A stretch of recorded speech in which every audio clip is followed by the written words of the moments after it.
Hi hello friends, welcome back to my YouTube channel. ಸ್ನೇಹಿತರೆ, PSTR 2015 ಒಂದು ಪ್ರಶ್ನೆ ಪತ್ರಿಕೆ ಇದಾಗಿರುತ್ತೆ. ಎನ್ವೈರನ್ಮೆಂಟಲ್ ಸೈನ್ಸು ಟೋಟಲ್ ಆಗಿ ಇರ್ತಕ್ಕಂಥದ್ದು 20 ಕ್ವೆಶನ್ಸ್ಗಳು ಸ್ನೇಹಿತರೆ. ಸೊ ಈಗ ಆಲ್ರೆಡಿ ನಾನು ಅಪ್ಲೋಡ್ ಮಾಡಿದ್ದೀನಿ. ಯಾವುದಂತ ಹೇಳಿದರೆ ಅಪ್ ಟು 85 ಕ್ವೆಶನ್ಸ್ ಅಂತ ಅಂದರೆ GK ಆಗಿರಬಹುದು ಅಥವಾ ಸೈಕಾಲಜಿ ಆಗಿರಬಹುದು, ಕನ್ನಡ, ಇಂಗ್ಲೀಷು 4 ಸಬ್ಜೆಕ್ಟ್ನ ಕ್ವಶನ್ಸ್ಗಳನ್ನ ಅಪ್ಲೋಡ್ ಮಾಡಿದ್ದೀನಿ. ಸೊ ಇದು 5ನೇದು ಎನ್ವೈರನ್ಮೆಂಟಲ್ ಸೈನ್ಸು, ಇನ್ನೂ 2 ಇದೆ, ಮ್ಯಾಥ್ಸು ಮತ್ತು ಕಂಪ್ಯೂಟರ್. ಓಕೆ, ಸೊ ಅದು ನೆಕ್ಸ್ಟ್ ಕ್ಲಾಸಲ್ಲಿ ನಾನು ಅಪ್ಲೋಡ್ ಮಾಡ್ತಾ ಹೋಗ್ತೀನಿ. ಸೊ ಇವಾಗ ಇರ್ತಕ್ಕಂಥದ್ದು ಎನ್ವೈರನ್ಮೆಂಟಲ್ ಸೈನ್ಸು, ಪರಿಸರ ಅಧ್ಯಯನಕ್ಕೆ ಸಂಬಂಧಪಟ್ಟಂತೆ ಕೊಟ್ಟಿರ್ತಕ್ಕಂಥ ಪ್ರಶ್ನೆಗಳು ಯಾವ ರೀತಿ ಇದೆ ಅಂತ ನೋಡ್ತಾ ಹೋಗೋಣ ಸ್ನೇಹಿತರೆ. ಸೊ ಇಲ್ಲಿ ಎನ್ವೈರನ್ಮೆಂಟಲ್ ಸೈನ್ಸ್ ಅಂತ ಹೇಳಿದ್ರೆ ಸ್ನೇಹಿತರೆ, ನೀವು ನೋಡ್ತಾ ಹೋಗಿ ಕ್ವಶನ್ಸ್ಗಳು ಜಸ್ಟ್ ಎನ್ವೈರನ್ಮೆಂಟಲ್ ಸೈನ್ಸ್ ಅಂತಂದರೆ ಈ ಪರಿಸರಕ್ಕೆ ಸಂಬಂಧಪಟ್ಟಂತೆ ಮಾತ್ರ ಕ್ವಶನ್ಸ್ಗಳು ಬರೋದಿಲ್ಲ. ನೀವು ಸೈನ್ಸ್ ಜೊತೆಗೆ ಸೋಷಿಯಲ್ನು ಸಹ ಇಲ್ಲಿ ರೆಫರ್ ಮಾಡ್ತಾ ಹೋಗಬೇಕಾಗುತ್ತೆ. ಈಗ ನಾನು ಏನು ಪ್ರಶ್ನೆ ಪತ್ರಿಕೆನ ಬಿಡಿಸ್ತಿರೋ ಸ್ನೇಹಿತರೆ, 2015 ಪ್ರಶ್ನೆ ಪತ್ರಿಕೆ, ಅಲ್ಲಿ ನಿಮ್ಗೆ ಅರ್ಥ ಆಗುತ್ತೆ. ಏನಂತ ಹೇಳಿದ್ರೆ, ಅದು ಪರಿಸರ ಅಂತ ಹೇಳಿದಾಗ ಸೋಷಿಯಲ್ ಜೊತೆಗೆ ಸೈನ್ಸು ಎರಡೂ ಸಹ ಮಿಂಗಲ್ ಆಗ್ತಾ ಹೋಗುತ್ತೆ. ಓಕೆ, ಹಾಗಾಗಿ ನೀವು ಸೋಷಿಯಲ್ಲು ಸಹ ಓದ್ಕೊಳ್ಬೇಕಾಗುತ್ತೆ ಆ್ಯಂಡ್ ಸೈನ್ಸು ಸಹ ಅಲ್ಲಿ ನೀವು ಓದ್ತಾ ಹೋಗಬೇಕಾಗುತ್ತೆ. ಆ್ಯಂಡ್ ಸೈನ್ಸ್ ಅಂತ ಅಂದ ತಕ್ಷಣ ನಿಮಗೆ ಪರಿಸರ ಅಂದ ತಕ್ಷಣ ಸೊ ಪರಿಸರದ ಬಗ್ಗೆ ಕೊಟ್ಬಿಡ್ತಾ ಪ್ರಾಣಿ ಪಕ್ಷಿಗಳಂತ ಅಲ್ಲ, ಎಲ್ಲ ಕಂಪ್ಲೀಟಾಗಿ ಸೈನ್ಸು ಮತ್ತು ಸೋಷಿಯಲ್ ಸೈನ್ಸ್ ಏನಿದೆಯೋ ಸಮಾಜ ಮತ್ತು ಸಮಾಜ ವಿಜ್ಞಾನ ಎರಡೂ ಸಹ ನೀವು ಕವರ್ ಮಾಡ್ತಾ ಹೋಗಬೇಕಾಗುತ್ತೆ. TET ಬೇರೆ ಇತ್ತು ಸ್ನೇಹಿತರೆ. ಸೊ ಅದೊಂದು ಪರಿಸರ ಅಧ್ಯಯನ ಅಂತ ಹೇಳಿದರೆ ಸೈನ್ಸ್ಗೆ ಸಂಬಂಧಪಟ್ಟಂತೆ ಕ್ವಶನ್ಸ್ಗಳು ತುಂಬ ಕೊಡ್ತಾಯಿದ್ರು ಆ್ಯಂಡ್ ಬೋಧನಶಾಸ್ತ್ರಕ್ಕೆ ಸಂಬಂಧಪಟ್ಟಂತೆ ಕ್ವಶನ್ಸ್ ಕೊಡ್ತಾಯಿದ್ರು. ಬಟ್ ಈ ಒಂದು PSTR ಹಾಗಿಲ್ಲ. ಸೋಷಿಯಲ್ ಎಷ್ಟು ಮುಖ್ಯನೋ ಸೈನ್ಸು ಅಷ್ಟೇ ಮುಖ್ಯ ಆಗುತ್ತೆ, ಸೈನ್ಸ್ ಎಷ್ಟು ಮುಖ್ಯನೋ ಸೋಷಿಯಲು ಸಹ ಅಷ್ಟೇ ಮುಖ್ಯ ಆಗುತ್ತೆ. ಈಗ ನೀವು ಪ್ರಶ್ನೆ ಪತ್ರಿಕೆ ನೋಡಿದ್ರೆ ನಿಮಗೆ ಅರ್ಥ ಆಗ್ತಾ ಹೋಗುತ್ತೆ ಸ್ನೇಹಿತರೆ. ಸೊ ಫಸ್ಟ್ ಕ್ವೆಶನ್ ಈ ರೀತಿ ಇದೆ: ಸಂಗಮ್ ಯುಗದಲ್ಲಿ ಅವಣಂ ಎಂದ. ಸಂಗಮ್ ಯುಗದಲ್ಲಿ ಅವಣಂ ಎಂದರೆ ಯಾವ ಒಂದು ಸ್ಥಳವನ್ನು ಈ ಒಂದು ಅವಣಂ ಅಂತ ಕರಿತಾ ಇದ್ರು? ದೇವಮಂದಿರ, ಶಿಕ್ಷಣ ಕೇಂದ್ರ, ಯಜ್ಞ ಮಾಡುವ ಸ್ಥಳ ಆ್ಯಂಡ್ ಮಾರುಕಟ್ಟೆ ಸ್ಥಳ. ಸಂಗಮ್ ಯುಗ ಅಂತಕ್ಕಂಥದ್ದು ಸ್ನೇಹಿತರೆ ಸ್ಟಾರ್ಟಿಂಗಲ್ಲೇ ಬರುತ್ತೆ, ಕ್ರಿಸ್ತ ಪೂರ್ವ ಬರ್ತಕ್ಕಂಥದ್ದು ಇದೊಂದು ಸಂಗಮ್ ಯುಗ ಅಂತಕ್ಕಂಥದ್ದು. ಅದರಲ್ಲಿ ಅವಣಂ ಅಂತ ಅಂದರೆ ಈ ಒಂದು ಮಾರುಕಟ್ಟೆಯ ಸ್ಥಳವನ್ನು ಅವಣಂ ಅಂತ ಕರಿತಾ ಇದ್ರು.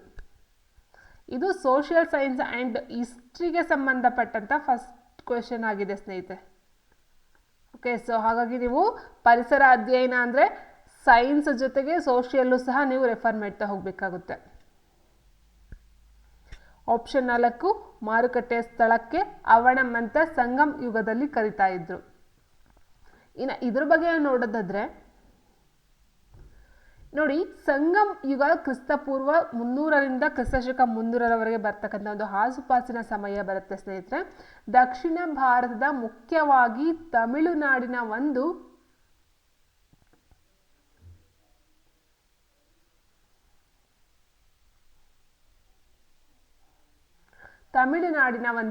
ಭಾಗದಲ್ಲಿ ಬರ್ತಕ್ಕಂಥ ಸುವರ್ಣಯುಗವಾಗಿದ್ದು, ಇದು ತಮಿಳು ಸಾಹಿತ್ಯದ ರಚನೆ, ಚೇರ, ಚೋಳ, ಪಾಂಡ್ಯ ರಾಜರ ಆಡಳಿತ, ಸುಧಾರಿತ ಕೃಷಿ, ಸಮುದ್ರ ವ್ಯಾಪಾರ ಮತ್ತು ಶ್ರೀಮಂತ ಸಂಸ್ಕೃತಿಯನ್ನು ಪ್ರತಿಬಿಂಬಿಸ್ತಕ್ಕಂಥದ್ದು ಈ ಒಂದು ಸಂಗಮ್ ಯುಗದಲ್ಲಿ ಬರ್ತಕ್ಕಂಥದ್ದು ಆಗಿರುತ್ತೆ ಸ್ನೇಹಿತರೆ. ಆ್ಯಂಡ್ ಸಂಗಮ್ ಎಂದರೆ ಅದರ ಒಂದು ಅರ್ಥನ ಕೇಳಬಹುದು. ಸಂಗಮ್ ಎಂದರೆ ಒಟ್ಟಾಗಿ ಸೇರುವುದು ಎಂದರ್ಥ. ಈ ಕಾಲದ ಸಾಹಿತ್ಯವು ಆಗಿನ ಒಂದು ಸಾಮಾಜಿಕ ರಾಜಕೀಯ ಜೀವನದ ಆಳವಾದ ಚಿತ್ರಣವನ್ನು ನೀಡ್ತಕ್ಕಂಥದ್ದು ಈ ಒಂದು ಸಂಗಮ್ ಯುಗ ಆಗಿರುತ್ತದೆ. ಓಕೆ, ಆ್ಯಂಡ್ ನೆಕ್ಸ್ಟ್ ನೋಡ್ತಾ ಹೋದರೆ ಇದಕ್ಕೆ ಸಂಬಂಧನೇ ಸಂಗಮ್ ಪದದ ಅರ್ಥ ಒಟ್ಟಾಗಿ ಸೇರುವುದು ಅಂತ ಅರ್ಥ ಬರುತ್ತೆ, ಅಥವಾ ಸಂಘಟನೆ ಅಂತಕ್ಕಂಥ ಒಂದು ಅರ್ಥವನ್ನು ಹೊಂದಿದೆ ಸ್ನೇಹಿತರೆ. ಇದು ವಿದ್ವಾಂಸರ ಸಭೆಗಳನ್ನು ಸೂಚಿಸುತ್ತದೆ. ಇನ್ನು ರಾಜವಂಶಗಳೆಲ್ಲ ಬರುತ್ತೆ. ಈ ಯುಗವನ್ನು ದಕ್ಷಿಣ ಭಾರತದಲ್ಲಿ ಚೇರರು, ಚೋಳರು ಮತ್ತು ಪಾಂಡ್ಯರು ಆಳಿದರು. Yes, very important. ಇದು ನಿಮ್ಗೆ ಇದೆಲ್ಲ ಹೇಳ್ಕೊಂಡು ಬರುತ್ತೆ ಅಂತ ಹೇಳಿದ್ರೆ ಸ್ನೇಹಿತರೆ, ಈ ಒಂದು ಚೇರರು, ಚೋಳರು ಮತ್ತು ಪಾಂಡ್ಯರು ಇದೆಲ್ಲ ನಿಮಗೆ ಪ್ರೈಮರಿ ಸ್ಕೂಲ್ ಬುಕ್ಸ್ಗಳೇನಿದೆಯೋ ಅಪ್ ಟು 8, 9, 9ನೇ ತರಗತಿ ಗಂಟನೂ ನೀವು ನೋಡ್ತಾ ಹೋಗ್ಬೇಕಾದ್ರೆ, ಇಲ್ಲ ಅಂತ ಹೇಳಿದ್ರು ಸಹ ನೀವು 10ನೇ ತರಗತಿ ಬುಕ್ಸ್ಗಳ ಗಂಟನೂ ಸಹ ನೀವು ರೆಫರ್ ಮಾಡಲೇಬೇಕು ಸ್ನೇಹಿತರೆ. ಸೊ ಹೇಳ್ತಾರೆ ಅಲ್ಲಿ 8th ಸ್ಟ್ಯಾಂಡರ್ಡು ಅಂತ, ಬಟ್ 8th ಸ್ಟ್ಯಾಂಡರ್ಡ್ಗೆ ಅದು ಮೀಸಲಾಗಿರೋದಿಲ್ಲ. ನೀವು ಅಪ್ ಟು 10th ತನಕ ಇದೆಯೋ ಬುಕ್ಸ್ಗಳು ಸೈನ್ಸ್ ಆ್ಯಂಡ್ ಸೋಷಿಯಲ್ ಎರಡೂ ಸಹ ನೀವು ರೆಫರ್ ಮಾಡಬೇಕಾಗುತ್ತೆ ಈ ಒಂದು EVSಗೆ. ಓಕೆ, ಇನ್ನು ರಾಜವಂಶಗಳು ಬರ್ತಕ್ಕಂಥ ಸಂಗಮ್ ಯುಗದಲ್ಲಿ ಚೇರರು, ಚೋಳರು ಮತ್ತು ಪಾಂಡ್ಯರು. ಇನ್ನು ಇದರ ಬಗ್ಗೆ ಸಾಹಿತ್ಯ ತುಂಬ ಇದೆ ಸ್ನೇಹಿತರೆ. ಚೇರರು, ಚೋಳರು ಮತ್ತು ಪಾಂಡ್ಯರ ಸಪ್ರೇಟ್ ನೋಡ್ತಾ ಹೋದಾಗ ತುಂಬ ಬರುತ್ತೆ ಸ್ನೇಹಿತರೆ. ಆ್ಯಂಡ್ ಸಾಹಿತ್ಯ ನೋಡ್ತಾ ಹೋದರೆ ಅಷ್ಟಾಂಗಪತಿ, ಪಟ್ಟುಪಾಟ್ಟು ಮುಂತಾದ ಮಹತ್ವದ ಕೃತಿಗಳ ರಚನೆಗೂ ಸಹ ಇಲ್ಲಿ ಸಾಕ್ಷಿಯಾಗ್ತಾ ಹೋಗುತ್ತೆ. ಮತ್ತು ಸುಧಾರಿತ ಕೃಷಿ, ಸಮುದ್ರ ವ್ಯಾಪಾರ ಮತ್ತು ವಸ್ತ್ರ ಉದ್ಯಮ ಪ್ರಮುಖವಾಗಿರುತ್ತೆ ಈ ಒಂದು ಕಾಲದಲ್ಲಿ. ಆ್ಯಂಡ್ ತುಡಿಯನ್ ಎಂಬುದು ಆಗಿನ ಜಾತಿ ವ್ಯವಸ್ಥೆ ಆಗಿತ್ತು. ವೆರಿ ಚೆನ್ನಾಗಿ ಇದೊಂದು ಅರ್ಥ ಮಾಡ್ಕೊಳ್ತಾ ಹೋಗಿ, ಇಂಪಾರ್ಟೆಂಟ್ ಪಾಯಿಂಟು. ತುಡಿಯನ್ ಎಂಬುದು ಆಗಿನ ಒಂದು ಜಾತಿ ವ್ಯವಸ್ಥೆಯಾಗಿತ್ತು. ಸೊ ಏನಕ್ಕೆ ಕೊಟ್ಟಿದ್ದಾರೋ ಅವಣಂ ಅಂತಕ್ಕಂಥದ್ದು ಅರ್ಥ ಏನು ಅಂತ ಸೊ ಆ ರೀತಿ ಕೇಳಬಹುದು. ತುಡಿಯನ್ ಅಂದರೆ ಏನು ಅಂತಕ್ಕಂಥದ್ದು ಸಹ ಕೇಳ್ಬೋದು. ಮತ್ತು ಮಣಿಮೇಖಲೈ ಅಂತಕ್ಕಂಥದ್ದು ಒಂದು ಕೃತಿಗಳ ಅಥವಾ ಒಂದು ಲಲಿತ ಕಲೆಗಳ ಬಗ್ಗೆ ಮಾಹಿತಿಯನ್ನು ಕೊಡ್ತಕ್ಕಂಥದ್ದಾಗಿರುತ್ತೆ. ಆ್ಯಂಡ್ ನೆಕ್ಸ್ಟು ಶಿಲಾಪಾದಿಕಾರಂ ಮತ್ತು ತೋಳೈಪ್ಪಿ ಕೃತಿಗಳಲ್ಲಿ ಕರ್ನಾಟಕದ ಒಂದು ಪದ ಅಂದರೆ ಕರ್ನಾಟಕ ಪದವು ಕರುನಾಡರ್ ಎಂದು ಉಲ್ಲೇಖಿತವಾಗಿದೆ. ಸೊ ಇದು ಕೇಳಬಹುದು ಸ್ನೇಹಿತರೆ. ಕರ್ನಾಟಕದ ಉಲ್ಲೇಖ ಅಂತ ಹೇಳಿದ್ರೆ ಕರ್ನಾಟಕದ ಬಗ್ಗೆ ಕರುನಾಡರ್ ಅಂತಕ್ಕಂಥ ಒಂದು ಪದ ಎಲ್ಲಿ ಕಂಡು ಬರುತ್ತೆ ಅಂತ ಹೇಳಿದ್ರೆ ಶಿಲಪ್ಪಾದಿಕಾರಂ ಮತ್ತು ತೋಳ್ಪಹಿಪ್ಪಿ ಅಂತಕ್ಕಂಥ ಒಂದು ಕೃತಿಗಳಲ್ಲಿ ಕಂಡು ಬರುತ್ತೆ. ಇದು ಸಂಗಮ ಯುಗದ ಕೃತಿಗಳಾಗಿರುತ್ತೆ. ಓಕೆ, ಇನ್ನು ಸಂಕ್ಷಿಪ್ತವಾಗಿ ನೋಡೋದಾದ್ರೆ ಸಂಗಮ್ ಯುಗವು ತಮಿಳು ಪರಂಪರೆಯ ಒಂದು ಪ್ರಮುಖ ವೈಭವದ ಕಾಲವಾಗಿದ್ದು ಅದರ ಸಾಹಿತ್ಯ ಮತ್ತು ಆರ್ಥಿಕ ಪ್ರಗತಿಯು ಭಾರತದ ಇತಿಹಾಸಕ್ಕೆ ಒಂದು ದೊಡ್ಡ ಕೊಡುಗೆಯನ್ನು ನೀಡಿದೆ. ಓಕೆ, ಇನ್ನು ನೆಕ್ಸ್ಟ್ ನಾವು ಎರಡನೇ ಪ್ರಶ್ನೆ ನೋಡೋದಾದ್ರೆ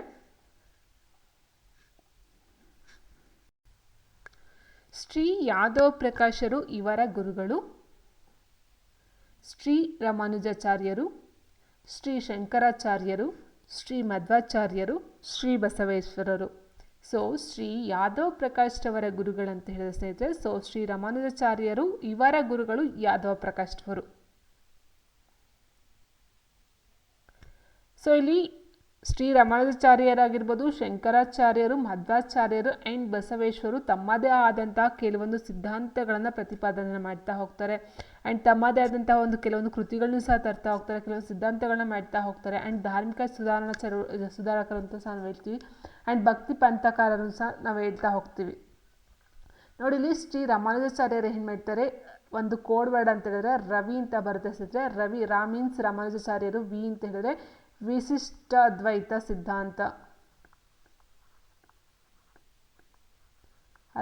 ಸಿದ್ಧಾಂತವನ್ನು ಪ್ರತಿಪಾದನೆಯನ್ನು ಮಾಡ್ತಾರೆ. ಓಕೆ, ಶಂಕರಾಚಾರ್ಯರಂತ ಹೇಳಿದಾಗ ಆಶಾ ಅಂತ ಹೇಳ್ತೀವಿ. ಓಕೆ, ಆಶಾ ಅನ್ನೋದು ಒಂದು ಹೆಸರು ಅಷ್ಟೇ ಸ್ನೇಹಿತರೆ. ಸೊ ಆ ಮೀನ್ಸ್ ಇಲ್ಲಿ ಶಾ ಮೀನ್ಸ್ ಶಂಕರಾಚಾರ್ಯರು, ಆ ಮೀನ್ಸ್ ಅದ್ವೈತ ಸಿದ್ಧಾಂತ, ಅದ್ವೈತ ಸಿದ್ಧಾಂತ. ಆ್ಯಂಡ್ ಮಧ್ವಾಚಾರ್ಯರಿಗೆ ನಾವು ಮದ್ವೆ ಅಂತ ಹೇಳ್ತೀವಿ, ಮದ್ವೆ. ಸೊ ಮಾ ಮೀನ್ಸ್ ಮಧ್ವಾಚಾರ್ಯರು, ದ್ವೈ ಮೀನ್ಸ್ ದ್ವೇ ಅಂತ ಹೇಳಿದ್ರೆ ದ್ವೈತ ಸಿದ್ಧಾಂತ ಅಂತ ಅರ್ಥ ಬರುತ್ತೆ, ದ್ವೈತ ಸಿದ್ಧಾಂತ. ಆ್ಯಂಡ್ ನೆಕ್ಸ್ಟ್ ಶ್ರೀ ಬಸವೇಶ್ವರರು ಬಂದು ಉಳಿದಿರ್ತಕ್ಕಂಥದ್ದು ಶಕ್ತಿ ವಿಶಿಷ್ಟ ಅದ್ವೈತ ಸಿದ್ಧಾಂತ.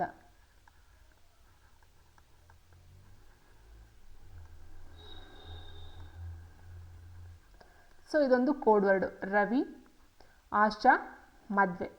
ಓಕೆ, ಸೊ ಇಲ್ಲಿ ಆನ್ಸರ್ ಬಂದು ಆಪ್ಷನ್ ಬಂದು ಶ್ರೀ ರಾಮಾನುಜಾಚಾರ್ಯರು ಆಗಿರುತ್ತೆ. ಸೊ ಇದು ಅಷ್ಟೇ ಸ್ನೇಹಿತರೆ, ಇದು ಒಂದು ಸಮಾಜ ವಿಜ್ಞಾನ ಸೋಷಿಯಲ್ ಸೈನ್ಸ್ಗೆ ಸಂಬಂಧಪಟ್ಟಂಥ ಒಂದು ಪ್ರಶ್ನೆ ಹಿಸ್ಟ್ರಿಲಿ ಬರುತ್ತೆ.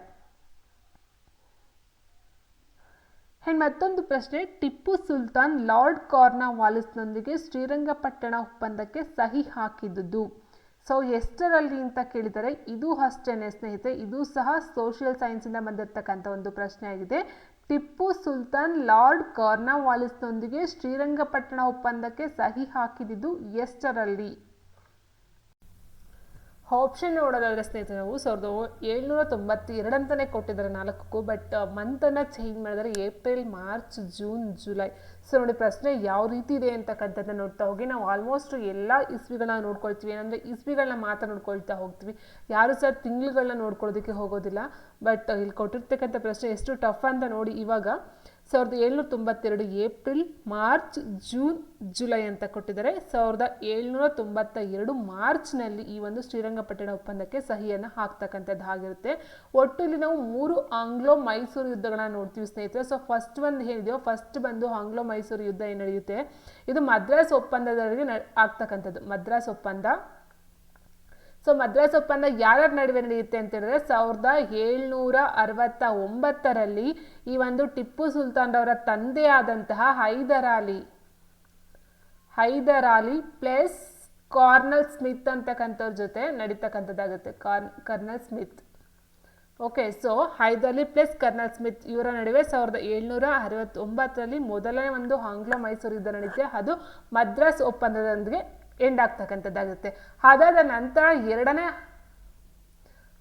ಸೆಕೆಂಡ್ ಬರ್ತಕ್ಕಂಥದ್ದು ಅಂದರೆ ಎರಡನೇ ಆಂಗ್ಲ ಮೈಸೂರು ಯುದ್ಧ ಎಂದು ಇದು ಮಂಗಳೂರು ಒಪ್ಪಂದದೊಂದಿಗೆ ಆಗ್ತಕ್ಕಂಥದ್ದು. ಸೊ ಮಂಗಳೂರು ಒಪ್ಪಂದ ಏನಾಗುತ್ತೆ ಅಂತ ಹೇಳಿದ್ರೆ 1784ರಲ್ಲಿ ಈ ಒಂದು ಒಪ್ಪಂದ ಆಗೋದು ಸ್ನೇಹಿತರೆ. ಆದರೆ ಈ ಒಂದು ಎರಡನೇ ಆಂಗ್ಲ ಮೈಸೂರು ಯುದ್ಧ ಏನಿದೆಯೋ ಇದು ಹೈದರ್ ಅಲಿ ಪ್ಲಸ್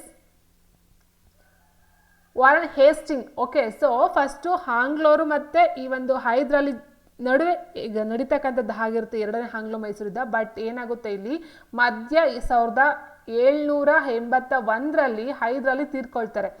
ಅದಾದ ನಂತರ ಏನಾಗುತ್ತೆ ಇವರ ಮಗನಾದಂತಹ ಟಿಪ್ಪು ಪ್ಲಸ್ ಈ ಒಂದು ಹೇಸ್ಟಿಂಗ್ ಇಬ್ಬರ ನಡುವೆ ಈ ಒಂದು ಕದನ ಅಂತಕ್ಕಂಥದ್ದು ಹಂಗೆ ಮುಂದುವರಿತಾ ಹೋಗಿ ಕೊನೆಗೆ ಮಂಗಳೂರು ಒಪ್ಪಂದ ಜೊತೆಗೆ 1784ರಲ್ಲಿ ಎರಡನೇ ಆಂಗ್ಲ ಮೈಸೂರು ಯುದ್ಧ ಕೊನೆಗೊಳ್ಳುತ್ತೆ. ಓಕೆ, ಸೊ ಅರ್ಥ ಮಾಡ್ಕೊಳ್ತಾ ಹೋಗಿ ಹೈದರ್ ಅಲಿ ಇದಕ್ಕೆ ಬರ್ತಾನೆ, ಎರಡನೇ ಆಂಗ್ಲ ಮೈಸೂರು ಯುದ್ಧಕ್ಕೆ ಬರ್ತಾನೆ. ಬಟ್ 1781ರಲ್ಲಿ ಮರಣವನ್ನು ಹೊಂದೋದ್ರಿಂದ ಮುಂದುವರಿಸಿದಂಥ ಒಂದಿದು ಟಿಪ್ಪು ಸುಲ್ತಾನ್ ಅವರ ಮಗನ ಅಂತ ಟಿಪ್ಪು ಸುಲ್ತಾನ್ ಕಂಟಿನ್ಯೂ ಮಾಡ್ತಾ ಹೋಗ್ತಾನೆ. ಅದಾದ ನಂತರ ಟಿಪ್ಪು ಸುಲ್ತಾನ್ ಈ ಒಂದು ಮಂಗಳೂರು ಒಪ್ಪಂದಕ್ಕೆ ಒಪ್ಕೊಳ್ತಕ್ಕಂಥದ್ದು ಆಗಿರುತ್ತೆ.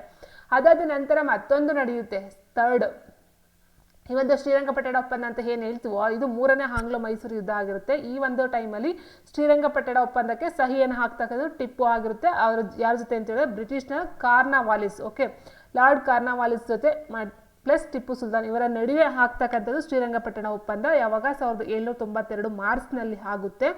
ಆ್ಯಂಡ್ ಇಲ್ಲಿ ಏನಾಗುತ್ತೆ ಅಂತ ಹೇಳಿದ್ರೆ ಟಿಪ್ಪು ತನ್ನ ಒಂದು ರಾಜ್ಯದ ಅಂದರೆ ಏನು ತಮ್ಮ ಒಂದು ಆಡಳಿತ ಭಾಗ ಇರುತ್ತೋ ಸೊ ಅದರಲ್ಲಿ ಅರ್ಧ ಭಾಗವನ್ನು ಬಿಟ್ಕೊಡ್ತಾನೆ. ಪ್ಲಸ್ ತನ್ನ ಇಬ್ಬರು ಮಕ್ಕಳನ್ನು ಒತ್ತೆ ಹಾಳಾಗಿ ಇರ್ತಕ್ಕಂಥದ್ದು ಈ ಒಂದು ಟೈಮಲ್ಲಿ ಆಗಿರುತ್ತೆ. ಮೂರನೇ ಒಂದು ಏನು ಒಪ್ಪಂದ ನಡೀತೋ ಶ್ರೀರಂಗಪಟ್ಟಣ ಒಪ್ಪಂದ ಆ ಒಂದು ಟೈಮಲ್ಲಿ ಆ ಒಂದು ಒಪ್ಪಂದದಿಂದ ಕೊನೆಗೊಳ್ತಕ್ಕಂಥದ್ದು ಆಗಿರುತ್ತೆ. ಓಕೆ, ಅರ್ಧ ಸಾಮ್ರಾಜ್ಯ ಪ್ಲಸ್ ಇಬ್ಬರ ಮಕ್ಕಳನ್ನು ಒತ್ತೆ ಹಾಳಾಗಿ ಇರ್ತಕ್ಕಂಥದ್ದು ಟಿಪ್ಪು ಬಿಟ್ಕೊಡ್ತಕ್ಕಂಥದ್ದು ಆ ಒಂದು ಟೈಮಲ್ಲಿ ಆಗಿರುತ್ತೆ.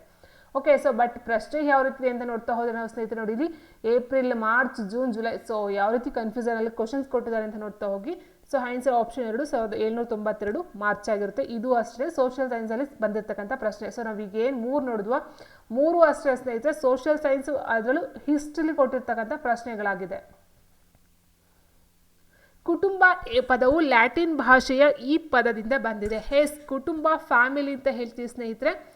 ಫ್ಯಾಮಿಲಿ ನೋಡಿ, ಈ ಒಂದು ಫ್ಯಾಮಿಲಿ ಅಂತಕ್ಕಂಥ ಪದ ಮಾತ್ರ ನಾವು ಪರಿಸರದಲ್ಲಿ ನೋಡ್ತೀವಿ, ಪರಿಸರಕ್ಕೆ ಸಂಬಂಧಪಟ್ಟಂಥದ್ದು. ಫ್ಯಾಮಿಲಿ ಪದವು ಲ್ಯಾಟಿನ್ ಭಾಷೆ ಈ ಪದದಿಂದ ಬಂದಿದೆ. ಫ್ಯಾಮಿಲಿ, ಫ್ಯಾಮಿಲೆಸ್, ಫ್ಯಾಮಿಲಿನ್, ಫೆಮಿಲಿಯರ್ ಅಂತ ಕೊಟ್ಟಿದ್ದಾರೆ. ಸೊ ಆನ್ಸರ್ ನೋಡ್ತಾ ಹೋದ ಸ್ನೇಹಿತರೆ ಆನ್ಸರ್ ಬಂದು ಆಪ್ಷನ್ 2 ಫ್ಯಾಮುಲಸ್ ಅಂತಕ್ಕಂಥ ಒಂದು ಪದ ಆಗಿರುತ್ತೆ. ನೆಕ್ಸ್ಟ್ ಮುಂದಿನ ಪ್ರಶ್ನೆ, ಭೂಮಿಯ ಆಕಾರವನ್ನು ಜಿಯಾಡ್ ಅಥವಾ ಭೂಮ್ಯಾಕಾರ ಎಂದು ಕರೆಯಲು ಕಾರಣವೇನು ಕೇಳಿದರೆ ಅರ್ಥ ಮಾಡ್ಕೊಳ್ಳಿ ಪ್ರಶ್ನೆ. ಭೂಮಿಯ ಆಕಾರವನ್ನು ಜಿಯಾಡ್ ಅಥವಾ ಭೂಮ್ಯಾಕಾರ ಎಂದು ಕರೆಯಲು ಕಾರಣವೇನು? ಸೊ ಆಪ್ಷನ್ಸ್ಗಳು ಹೀಗಿದೆ ಸ್ನೇಹಿತರೆ. ಭೂಮಿಯ ಮೇಲೆ ಜೀವಿಗಳಿರುವುದರಿಂದ ಅದನ್ನು ಜಿಯಾಡ್ ಅಂತ ಕರಿತಾ ಹೋಗ್ತಾರೆ. ಸೊ ನೋಡಿ, ಇದು ಪ್ರಶ್ನೆ ಹೀಗಿದೆ, ಜಿಯಾಡ್. ಓಕೆ,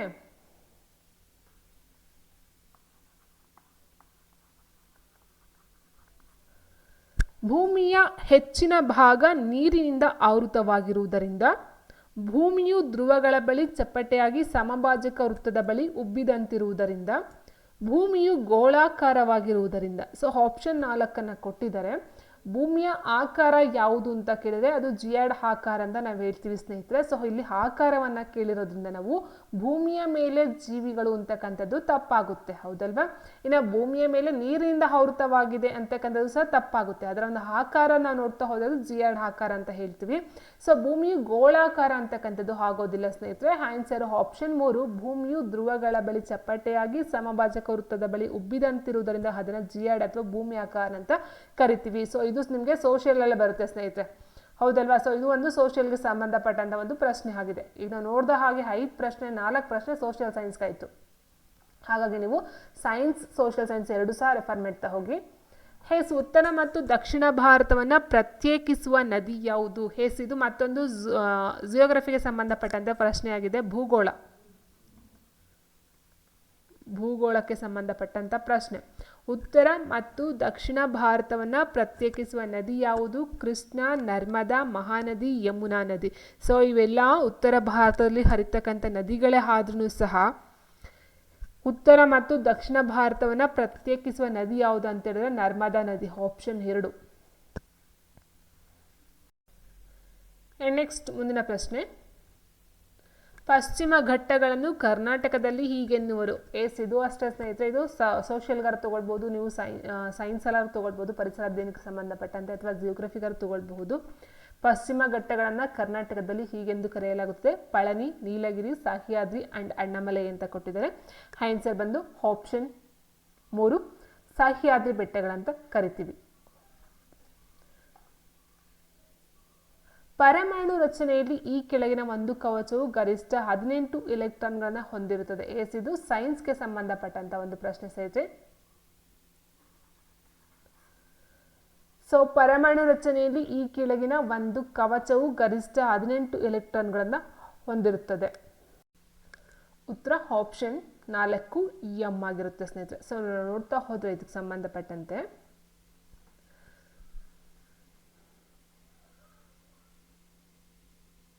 ನೋಡಿ, ಪರಮಾಣುವಿನ ಕಕ್ಷೆ ಏನಿತ್ತು ಆರ್ಬಿಟ್ಸ್ ಇನ್ ದ ಆಟಮ್ ಅಂತ ಹೇಳ್ತೀವಿ. ಪ್ರತಿಯೊಂದು ಪರಮಾಣುವು ತನ್ನದೇ ಆದಂತಹ ಒಂದು ಕಕ್ಷೆಯನ್ನು ಹೊಂದಿರುತ್ತೆ. ಈ ಕಕ್ಷೆ ಅಥವಾ ಕವಚದಲ್ಲಿ ನಿರ್ದಿಷ್ಟವಾದ ಸಂಖ್ಯೆಯಲ್ಲಿ ಎಲೆಕ್ಟ್ರಾನ್ಗಳು ಸುತ್ತುತ್ತಿರ್ತವೆ.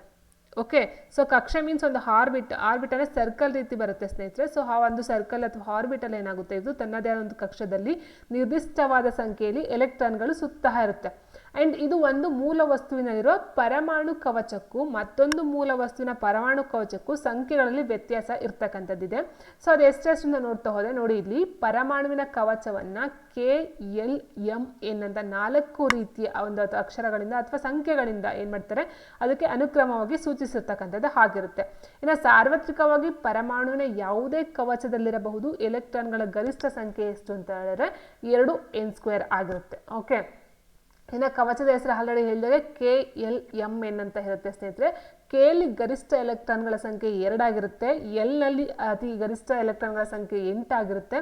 ಎಂ ಬಂದು ಗರಿಷ್ಠ ಎಲೆಕ್ಟ್ರಾನ್ಗಳ ಸಂಖ್ಯೆ 18 ಆಗಿರುತ್ತೆ. ಎನ್ನ ಒಂದು ಗರಿಷ್ಠ ಎಲೆಕ್ಟ್ರಾನ್ಗಳ ಸಂಖ್ಯೆ 32 ಆಗಿರುತ್ತೆ. ಓಕೆ, ಸೊ ಈ ರೀತಿಯ ನೋಡ್ತಾ ಹೋದಾಗ ಕೊಟ್ಟಿರ್ತಕ್ಕಂಥ ಪ್ರಶ್ನೆ ಏನಿದೆ, 18 ಗರಿಷ್ಠ ಎಲೆಕ್ಟ್ರಾನ್ಗಳ ಸಂಖ್ಯೆನ ಹೊಂದಿರತಕ್ಕಂಥ ಕವಚ ಯಾವುದು ಅಂತ ಹೇಳಿದ್ರೆ ಅದು ಎಂ ಆಗಿರುತ್ತೆ. ಯಾಕಂತಂದ್ರೆ ನೋಡಿ, ಇಲ್ಲಿ ಕೆ ಅಂತಕ್ಕಂಥದ್ದು 2 ಹೊಂದಿರುತ್ತೆ. ಎಲ್ ಬಂದು 8 ಮ್ಯಾಕ್ಸಿಮಮ್ 8 ಮಾತ್ರ ಹೊಂದಿರುತ್ತೆ. ಎಂ ಬಂದು 18, ಎನ್ ಬಂದು 32. ಸೊ ಅದೇ ರೀತಿ ಉಪಕವಚನ ಕೇಳ್ಬೋದು ಸ್ನೇಹಿತರೆ. ಕೆ ಬಂದು ಓನ್ಲಿ ಎಸ್ ಹೊಂದಿರುತ್ತೆ, ಅಂಡ್ ಎಲ್ ಬಂದು SP, ಎಂ ಬಂದು SPD ಅಂತಕ್ಕಂಥದ್ದು, ಅಂಡ್ ಎನ್ ಬಂದು SPDF ಆಗಿರುತ್ತೆ. ಓಕೆ, ಸೊ ಎಲ್ಲ ನೋಡ್ತಾ ಹೋದಾಗ ಇದು ಅರ್ಥ ಆಗ್ತಾ ಹೋಗುತ್ತೆ ಸ್ನೇಹಿತರೆ. ಸೊ ಹೈಯೆಸ್ಟ್ ಬಂದು ಎನ್ ಆಗಿರುತ್ತೆ, ಅದು 32, ಅಂಡ್ ಎಂ ಬಂದು 18 ಆಗಿರುತ್ತೆ. ಅಂಡ್ ನೆಕ್ಸ್ಟ್ ನೋಡ್ತಾ ಹೋದ್ರೆ ಅತಿ ಹೆಚ್ಚು ಕ್ಯಾಲೋರಿ ಮೌಲ್ಯವನ್ನು ಹೊಂದಿರುವ ಇಂಧನವೆಂದರೆ ಯಾವುದು ಅಂತ ಕೇಳಿದರೆ, ಸೊ ಇದು ಈ ಸರಿ ಟೀಟ್ಲು ಸಹ ಕೇಳಿದ್ರು, ಅಂದ್ರೆ ಚಿಕ್ಕದನ್ನ ದೊಡ್ಡದು ಜಾಸ್ತಿ ಕೇಳಿದ್ರು, ಅಂದರೆ ಏರಿಕೆ ಕ್ರಮದಲ್ಲಿ ಬರೆಯಿರಿ, ಆರ್ಡರ್ ವೈಸ್ ಆಗಿ ಬರೀರಿ ಅಂತ ಕೊಟ್ಟಿದ್ರು.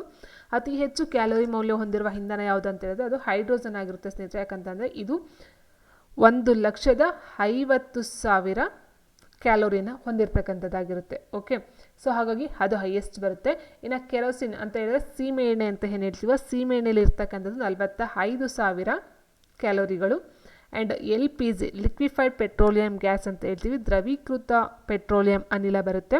ಇದು ಬಂದು 55,000 ಕ್ಯಾಲೋರಿಯನ್ನು ಹೊಂದಿರತಕ್ಕಂಥದ್ದು.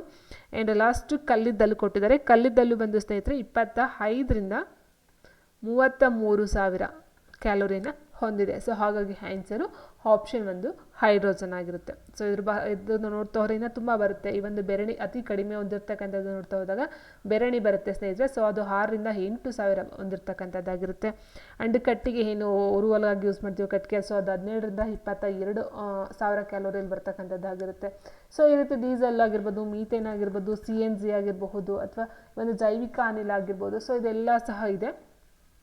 ಅತ್ಯಂತ ಹೆಚ್ಚು ಮೌಲ್ಯ ಹೊಂದಿರತಕ್ಕಂಥದ್ದು ಹೈಡ್ರೋಜನ್, 1,50,000 ಕ್ಯಾಲೋರಿ. ಎಸ್ ದೃಗ್ಗೋಚರ ರೋಹಿತದಲ್ಲಿನ ಈ ಕೆಳಗಿನ ಬಣ್ಣಗಳನ್ನು ಅವುಗಳ ತರಂಗ ದೂರದ ಏರಿಕೆ ಕ್ರಮದಲ್ಲಿ ಜೋಡಿಸಿ. ಸೊ ನೋಡಿ ಸ್ನೇಹಿತರೆ, ಒಟ್ಟು ಬರ್ತಕ್ಕಂಥ ನಾವು 7 ಬಣ್ಣಗಳನ್ನು ನೋಡ್ತಾ ಹೋಗ್ತೀವಿ, 7 ಕಲರ್ಸು. ಸೊ ಅದನ್ನು ಯಾವ ರೀತಿ ನಾವು ಇಂಡಿಕೇಟ್ ಮಾಡ್ತೀವಿ ಅಂತ ಹೇಳಿದ್ರೆ ವಿಬ್ಗಯರ್ ಅಂತ ಹೇಳ್ತೀವಿ. ವಿಬ್ ಗ್ರೀನ್ ಮಧ್ಯೆ ಬರುತ್ತೆ, ವಿಬ್ಗ YOR, ಇದು ವಿಬ್ಗಯರ್. ಸೊ ಇಲ್ಲಿ ಏನಾಗುತ್ತೆ ಅಂತಂದರೆ ವೈಲೆಟ್ ಅಂತ ಹೇಳ್ತೀವಿ. ವೈಲೆಟ್ ಅಂತ ಹೇಳಿದ್ರೆ ನೇರಳೆ ಬಣ್ಣ ಬರುತ್ತೆ. ಆ್ಯಂಡ್ ಐ ಮೀನ್ಸ್ ಇಂಡಿಗೋ, ಬೂದು ಬಣ್ಣ ಬರುತ್ತೆ. ಬ್ಲೂ ಮೀನ್ಸ್ ಬ್ಲೂ, ನೀಲಿ. ಓಕೆ, ಸೊ ಗ್ರೀನ್ ಬರುತ್ತೆ, ಗ್ರೀನ್ ಅಂತ ಹೇಳಿದರೆ ಹಸಿರು. ಆ್ಯಂಡ್ ಯೆಲ್ಲೋ ಬರುತ್ತೆ, ಯೆಲ್ಲೋ ಮೀನ್ಸ್ ಹಳದಿ. ಆ್ಯಂಡ್ ಓ ಅಂತ ಹೇಳಿದ್ರೆ ಆರೆಂಜ್ ಅಂತ ಹೇಳಿದ್ರೆ ಕಿತ್ತಳೆ ಬಣ್ಣ ಬರುತ್ತೆ. ಆ್ಯಂಡ್ ಲಾಸ್ಟು ರೆಡ್, ಕೆಂಪು. ಸೊ ಈ ರೇಂಜಲ್ಲಿ ನಾವು ವಿಬ್ಗಯರ್ ಅಂತ ನೋಡ್ತೀವಿ. ಸೊ ವಿಬ್ಗಯರ್ ಅಂತ ಹೇಳಿದ್ರೆ ಆಲ್ಮೋಸ್ಟ್ ನಾವು ಕಾಮನಬಿಲ್ಲು ಅಂತ ಏನು ಹೇಳ್ತೀವೋ ಸೊ ಈ ಒಂದು ಇದರಲ್ಲಿ ನೋಡ್ತಾ ಹೋಗ್ತೀವಿ. ಓಕೆ, ಸೊ ಇಲ್ಲಿ ಏನಾಗುತ್ತೆ ಅಂತ ಹೇಳಿದ್ರೆ ಫಸ್ಟ್ ವಿ ಅಂತಕ್ಕಂಥದ್ದು ಇಲ್ಲಿ ವಿಬ್ಗಯರ್ ವಿ ಅಂತ ಬಂದರೆ ಇಲ್ಲಿ ಏನಿದೆಯೋ ಇದು ರೆಡ್ ಬರುತ್ತೆ ಅಂತ ಹೇಳಿದ್ರೆ ಸ್ನೇಹಿತರೆ. ಸೊ ನೋಡಿ ಇಲ್ಲಿ ಇದು ವಿಬ್ಗಯರ್ ಹೋಗುತ್ತೆ, ಇದು ಬಂದು ಇಂಡಿಗೋ ಬರುತ್ತೆ, ಅದಾದ ನಂತರ ಬ್ಲೂ ಕಲರು, ಅದಾದ ನಂತರ ಗ್ರೀನ್ ಬರುತ್ತೆ, ಗ್ರೀನ್ ಆದಮೇಲೆ ಯೆಲ್ಲೋ ಬರುತ್ತೆ, ಯೆಲ್ಲೋ ಆದಮೇಲೆ ಆರೆಂಜ್ ಬರುತ್ತೆ, ಆರೆಂಜ್ ಆದಮೇಲೆ ರೆಡ್ ಬರುತ್ತೆ. ಈ ಆರ್ಡರ್ ವೈಸಲ್ಲಿ ಹೋಗ್ತಕ್ಕಂಥದ್ದು. ಓಕೆ, ಸೊ ಇವಾಗ ಏನಾಗ್ತದೆ ಅಂತ ಹೇಳಿದ್ರೆ ಕಡಿಮೆ ಏನು ಬಾಗಿದೆಯೋ ಇದು ನೋಡಿ, ಇದು ಕಡಿಮೆ ಬಾಗಿದೆ ಅಲ್ವಾ. ಸೊ ಕಡಿಮೆ ಬಾಗಿರುತ್ತೆ, ತರಂಗ ದೂರ ಅಂತಕ್ಕಂಥದ್ದು ಏನಿದೆಯೋ ಇದು ಜಾಸ್ತಿ ಇರುತ್ತೆ. ಓಕೆ, ಸೊ ಇಲ್ಲಿ ಏರಿಕೆ ಕ್ರಮದಲ್ಲಿ ಬರೆಯಿರಿ ಅಂತ ಕೊಟ್ಟಿದ್ದಾರೆ ಸ್ನೇಹಿತರೆ. ಸೊ ಏರಿಕೆ ಕ್ರಮ ಅಂತ ಹೇಳಿದಾಗ ವಿ ಅಂತಕ್ಕಂಥದ್ದು ಏನಿದು ವೈಲೆಟ್ ಅಥವಾ ನೇರಳೆ ಬಣ್ಣ ಅಂತ ಹೇಳ್ತೀವಲ್ವಾ. ಸೊ ನೇರಳೆ ಬಣ್ಣ ಜಾಸ್ತಿ ಬಾಗಿದೆ, ಆದರೆ ತರಂಗ ದೂರ ಕಡಿಮೆ ಇರುತ್ತೆ. ನೋಡಿ, ಜಾಸ್ತಿ ಯಾವ್ದು ಬಾಗಿದೆಯೋ ಇದರ ತರಂಗ ದೂರ ಕಡಿಮೆ. ಅರ್ಥ ಆಯ್ತಲ್ವಾ? ಈ ರೆಡ್ ಅಂತಕ್ಕಂಥದ್ದು ಕಡಿಮೆ ಅಂದರೆ ಅಳತೆ ನೋಡಿ, ಇದು ಕಡಿಮೆ ಇದೆ, ಅಳತೆ ಕಡಿಮೆ ಇರುತ್ತೆ, ಬಟ್ ಇದರ ಒಂದು ತರಂಗ ಜಾಸ್ತಿ ಇರುತ್ತೆ, ತರಂಗ ದೂರ ಜಾಸ್ತಿ. ಓಕೆ, ಸೊ ಹೀಗಿರಬೇಕಾದ್ರೆ ಇದ್ರ ಪಕ್ಕದ್ದು ಏನಿದೆಯೋ ನೋಡಿ, ಇದು ಕಡಿಮೆ ಅಂದರೆ ಇದಕ್ಕಿಂತ ಇದು ಸ್ವಲ್ಪ ಜಾಸ್ತಿ, ಇದು ಜಾಸ್ತಿ, ಇದು ಸ್ವಲ್ಪ ಜಾಸ್ತಿ, ಇದಕ್ಕಿಂತ ಇದು ಜಾಸ್ತಿ, ಇದಕ್ಕಿಂತ ಇದು ರೆಡ್ ಅಂತಕ್ಕಂಥದ್ದು ಜಾಸ್ತಿ ತರಂಗ ದೂರವನ್ನು ಹೊಂದಿರತಕ್ಕಂಥದ್ದು. ಅರ್ಥ ಆಯ್ತಾ? ಸೊ ಹೀಗಿರಬೇಕಾದ್ರೆ ಏನಾಗುತ್ತೆ, ತರಂಗ ದೂರದ ಏರಿಕೆ ಕ್ರಮ ಅಂತ ಹೇಳಿದಾಗ ನೇರಳೆ ಬಣ್ಣ ಅಂತಕ್ಕಂಥದ್ದು ಅತಿ ಕಡಿಮೆಯನ್ನು ಹೊಂದಿರತಕ್ಕಂಥದ್ದು ತರಂಗ ದೂರವನ್ನು. ನೇರಳೆ ಅಂತ ಹೇಳಿದ್ರೆ ವೈಲೆಟ್. ಸೊ ನೇರಳೆ ಎಸ್ ಆಪ್ಷನ್ 4 ಸೊ ಅಂದರೆ ಡಿ ಬರುತ್ತೆ. ಓಕೆ, ಸೊ ಇದು ಬರೋದಿಲ್ಲ, ಇವೆರಡಲ್ಲಿ ಬರುತ್ತೆ. ಅದಾದ ನಂತರ ಇಂಡಿಗೋ ಅಂತ ಹೇಳಿದ್ರೆ ಬೂದು ಬರುತ್ತೆ. ಬೂದು ಅಂತ ಹೇಳಿದ್ರೆ 2. ಸೊ ನಾವು ನೋಡ್ಬಿಡೋಣ. ನೋಡಿ ಇಲ್ಲಿ ಇದು ಡಿ ಅಂತ ನಾವು ತೊಗೊಂಡ್ರೆ ಇದಾದ ನಂತರ ಇದು ಬಿ ಬರಬೇಕು. ಬಿ ಆದ ನಂತರ ನೋಡಿ ಕಿತ್ತಳೆ ಹಳದಿ ಅಂತ ಕೊಟ್ಟಿದ್ದಾರೆ. ಹಳದಿ ಎಸ್ ನೋಡಿ, ಇಲ್ಲಿ ಹಳದಿ ಮೊದಲಿದೆ, ಹಳದಿ ಆದಮೇಲೆ ಕಿತ್ತಳೆ ಬರ್ತಕ್ಕಂಥದ್ದು, ಎಲ್ಲೋ ಆದಮೇಲೆ ಆರೆಂಜ್ ಬರ್ತಕ್ಕಂಥದ್ದು. ಸೊ ಹಳದಿ ಇದು 3 ಬರಬೇಕು. ಇದು ನೋಡಿ.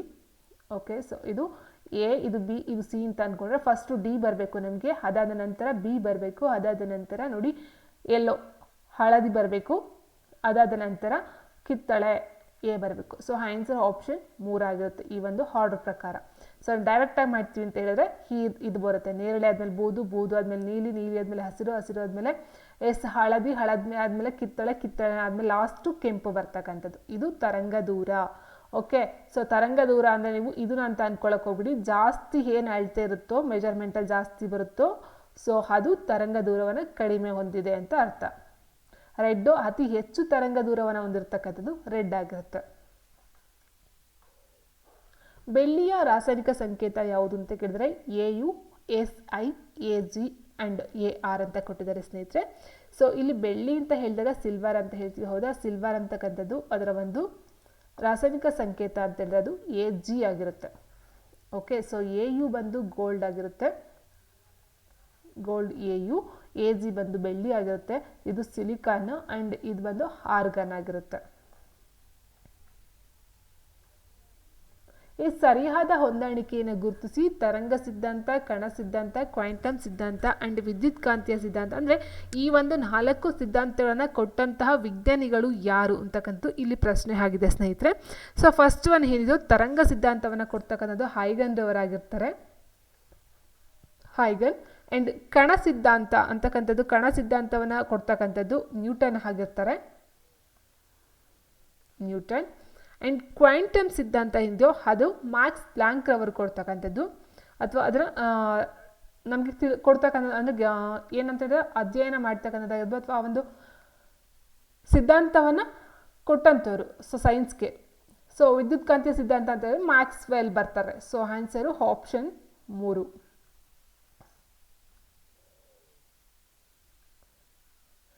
ಮಲೇರಿಯಾ ರೋಗಕ್ಕೆ ಕಾರಣವಾದ ಜೀವಿ ಯಾವುದು ಅಂತ ಕೇಳಿದ್ರೆ ವೈರಸ್, ಬ್ಯಾಕ್ಟೀರಿಯಾ, ಪ್ರೋಟೋಜೋವಾ ಮತ್ತು ಫಂಗೈ. ಸೊ ಇದು 8th ಸ್ಟ್ಯಾಂಡರ್ಡ್ ಮಾಡಿದ ಸ್ನೇಹಿತರೆ ಸೂಕ್ಷ್ಮ ಜೀವಿಗಳಿಗೆ ಸಂಬಂಧಪಟ್ಟಂತೆ. ನೀವು ಕ್ಲಾಸಸ್ ನೋಡಿಲ್ಲ ಅಂದರೆ ನೋಡ್ಕೊಂಡು ಬನ್ನಿ. TET ಕರ್ನಾಟಕ TET ಇದೆಯೋ, ಸೊ TETಲಿ ನಾವು ಬುಕ್ಸ್ಗಳನ್ನ ಒಂದೊಂದೇ ಚಾಪ್ಟರ್ನ ಕಂಪ್ಲೀಟಾಗಿ ನಾವು ಬಿಡಿಸ್ತಾ ಹೋದಾಗ ನೋಡಿರ್ತಕ್ಕಂಥದ್ದು 8th ಸ್ಟ್ಯಾಂಡರ್ಡಲ್ಲಿ ನೋಡಿದ್ವಿ ಸೂಕ್ಷ್ಮ ಜೀವಿಗಳಿಗೆ ಸಂಬಂಧಪಟ್ಟಂಥ ಒಂದು ಚಾಪ್ಟರು. ಸೊ ಮಲೇರಿಯಾ ರೋಗಕ್ಕೆ ಕಾರಣವಾದ ಜೀವಿ ಯಾವುದು? Virus, bacteria, protozoa and fungi ಅಂತ ಕೊಟ್ಟಿದ್ದಾರೆ ಸ್ನೇಹಿತರೆ. ಸೊ ಆನ್ಸರ್ ಅಂತ ಹೇಳಿದರೆ ಆಪ್ಷನ್ 3 ಪ್ರೋಟೋಜೋವಾ ಆಗಿರುತ್ತೆ. ಇಸ್ರೋ ಸಂಸ್ಥೆಯು ಚಂದ್ರಯಾನ ಉಪಗ್ರಹವನ್ನು ಉಡಾವಣೆ ಮಾಡಿದ ದಿನಾಂಕ ಯಾವುದು ಅಂತ ಕೇಳಿದರೆ ಇದೊಂದು ಜನರಲ್ ಸೈನ್ಸ್ಗೆ ಸಂಬಂಧಪಟ್ಟಂಥ ಒಂದು ಪ್ರಶ್ನೆ ಸ್ನೇಹಿತರೆ. ಜನರಲ್ ಸೈನ್ಸ್ ಅನ್ನೋದಕ್ಕಿಂತ ಹೆಚ್ಚಾಗಿ ಕರೆಂಟ್ ಅಫೇರ್ಸ್ಗೆ ರಿಲೇಟೆಡ್ ಕ್ವೆಶನ್ಸ್ ಆಗಿದೆ. ಇದು 2018, 13, 14, 8 ಈ ರೀತಿಯಿಂದ ಕೊಟ್ಟಿದ್ದಾರೆ.